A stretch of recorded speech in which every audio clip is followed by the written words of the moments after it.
ఈ భూమి మీద నా పేరు చిన్ని కృష్ణ. అల్లు అర్జున్ గారి మొట్టమొదటి సినిమా రాసింది నేనే. ఆయన తండ్రి అల్లు అరవింద్ గారు కావచ్చు. అల్లు అర్జున్ గారు అంటే నాకు ప్రాణం ప్రాణం. నిన్న 12 గంటల దగ్గర నుంచి ఇంతవరకు అన్నం కూడా తినలేదు. చర్ల జైలు నుంచి ఇప్పుడు మళ్ళీ వస్తున్నాను. మళ్ళీ చెప్తున్నాను, అల్లు అర్జున్ గారంటే నాకు ప్రాణం, పంచ ప్రాణాలు.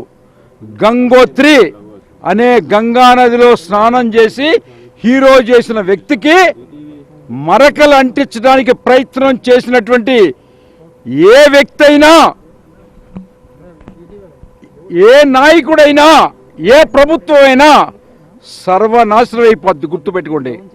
అతను అల్లు అర్జున్ అనే ఒక అద్భుతమైనటువంటి ఈ దేశానికి, ఈ ప్రపంచానికి ఒక కొత్త నిర్వచనం చెప్పినటువంటి నా హీరో. నింద వేయటము, అరెస్ట్ చేయటము అనేది అమానుషం, నీచం, నికృష్టం. ఎందుకంటే అల్లు అర్జున్ గారు వెనకాల ఒక కుటుంబం ఉంది. అల్లు అర్జున్ గారి వెనకాల ఒక చిరంజీవి గారు అనే ఒక మహాశక్తి ఉంది, ఒక పెద్ద ఫ్యామిలీ ఉంది.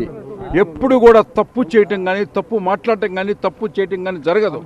అట్లాంటిది వాంటెడ్లీ చేసినటువంటి ప్రతి వ్యక్తి, అది వ్యక్తి కానీ, ప్రభుత్వం కానీ, రాష్ట్రం కానీ మూల్యం చెల్లించుకోక తప్పదు. That's all. పుష్ప సర్వనాశనం కాదు. Pushpa is not a flower. That's all. Sir ఎందుకు ప్రభుత్వం Gangotri it is not a water, it is life. Sir మీరు అల్లు అర్జున్ గురించి మాట్లాడుతారు, చనిపోయిన కుటుంబం గురించి ఒక మీరు ఆలోచన లేదా, సానుభూతి లేదా? ప్రభుత్వం చనిపోయిన చెప్పి శాపనార్థాలు పెడుతున్నారు. శాపనార్థం నేను పెట్టట్లేదు. శాపనార్థాలే కదా. చనిపోయిన కుటుంబం మీద సానుభూతి అందరికీ ఉంటుంది. గుర్తుపెట్టుకోండి. ప్రతి ముఖ్యమంత్రి, ప్రతి ప్రధానమంత్రి ఈ దేశంలో, ఈ రాష్ట్రంలో, నేను ఇందిరా సినిమా చేశాను. ఇందిరా సినిమా అప్పుడు కూడా కొంతమంది చనిపోయారు. గుర్తుపెట్టుకోండి. ప్రతి ముఖ్యమంత్రి సభల్లో చనిపోతారు, ప్రతి ప్రధానమంత్రి తొక్కిస్లాట్లో ఇదవుతారు. కానీ ఒక అన్యాయంగా, ఒక అక్రమంగా, ఒక వాంటెడ్లీ చేసినటువంటి ఈ దుర్మార్గాన్ని ఎవ్వరూ సహించే పరిస్థితి లేదు. పుష్ప ఇట్స్ నాట్ ఏ మీ సినిమాకి వచ్చిన వాళ్ళు చనిపోయిన ప్రాణాలకు విలువ లేదా సార్? విలువ ఉంది.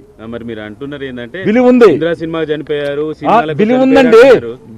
నేను చనిపోవటము, మీరైనా పరామర్శించాలి కదా. పరామర్శించాము, మీరు చూసుకోండి. బయట అబ్బాయి ఇప్పటికీ ఆసుపత్రి పరామర్శించాము, అందరూ పరామర్శించారు. లేనిపోయినా ఇట్లాంటి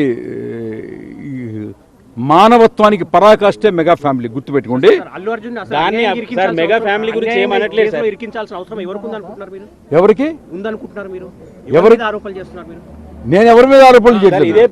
ఇదే ప్రభుత్వము సినిమా టికెట్లు పెంచుకోమని, షోలకి అనుమతి ఇచ్చింది, రేట్లు పెంచుకోమని అనుమతి ఇచ్చింది.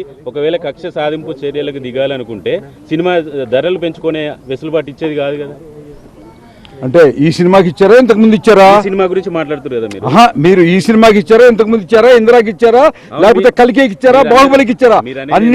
అన్నిటికి ఇచ్చిన విషయాన్ని చెప్పమాకపోయా. నువ్వు చెప్పేది నేను చెప్పేది అందరికీ జరుగుతున్నట్టే అన్నిటికీ ఇచ్చిన విషయం. కొత్త సబ్జెక్ట్ ఏమీ ఇక్కడ లేదు. కొత్త సబ్జెక్టులు వాంటెడ్లీ క్రియేటెడ్ అండ్ అసలు దారుణం అండి. అసలు యావత్ భారతదేశం మొత్తం దుఃఖంలో ఉంది. తీసి పక్కన పెట్టండి. ఆ దుఃఖం ఏంటో, ఆ రియాక్షన్ ఏంటో త్వరలో చూస్తారు. That's all. That's all.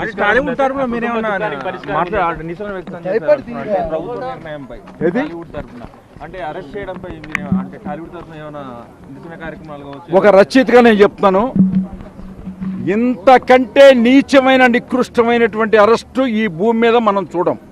That's all. ఆ కుటుంబానికి ఏమైనా బాధ్యతగా నిలబడతారా సార్ సినిమా ఇండస్ట్రీ అంతా? 100% అందరూ మానవత్వ కోణంలో థింక్ చేస్తాం. ఎందుకంటే ఎవ్రీ డే ఇట్లా జరుగుతూనే ఉంటాయి.